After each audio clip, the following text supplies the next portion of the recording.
You are now watching Showbiz Snob, your daily showbiz update. Kapapasok lang ng balita at talaga namang hahalakhak sila Tito, Vic, and Joey. Ito'y matapos ngang i-cancel ng IPO Philippines ang renewal ng Itbulaga na ngayon ay napapanood sa Channel 7 na ang nagmamanage nga nito ay ang mga anak na ni Halushos. At hindi natin alam kung kasama din dito ang dating nagmamanage na si Tony Tubiera or siya ay isa pa rin ba sa nagmamanage doon. But anyway, ito nga ipinaglalaban pa rin nila Tito Vic and Joey. At ilang buwan na makalipas ay nakapag-renew nga ang Itbulaga na ngayon nga ay napapanood at ine-ere sa GMA7.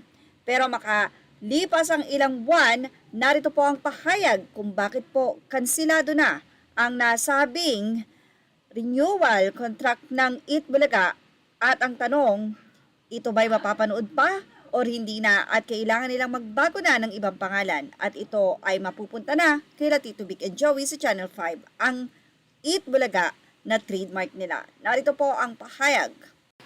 IPO Philippines cancels state trademark registration for Itbulaga name. Just in a victory for TVJ, Tito Vic and Joey, the Intellectual Property Office of the Philippines canceled the trademark registration of their former employer Tape Incorporation for the name Itbulaga, or Incorporated, According to IPO PL, Tape failed to prove how it came up with the name Itbulaga, but TVJ did.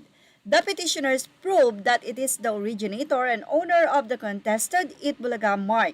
Petitioners' explanation or story on how initially the idea of the Itbulaga mark came about did seem believable and credible. Anyway, congratulations!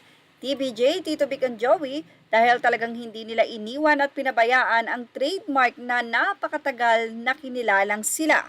Walang iba kundi ang Itbulaga. Kaya nga matatandaan nyo nang nagsimula ang EAT sa Channel 5, ang team song na Itbulaga ay hindi naman nakuha ng kabila dahil si Vic Soto mismo ang nag-compose nito at hindi nila pwedeng kuhanin dahil nandun ang pangalan nila Tito Vic and Joey. While the Itbulaga ay sinasabi nilang silang may-ari dahil sila ang nagmamanage at sila ang producer nito. Pero ang nag-isip ng nasabing pangalan ay walang iba kundi si Joey De Leon, kung saan doon sila natalo dahil walang history at walang maipaliwanag ang mga halushos maliban sa pagsasabi na sila ang producer. Pero ang utak ng lahat ay walang iba kundi ang TVJ. Kaya naman sa mga komento ng mga netizen na may karapatan daw ang mga halushos sa pangalan, well, sa batas hindi po sila nagwagi. Dahil mas nagwagi ang nakaisip nito at hindi ang nag-finance.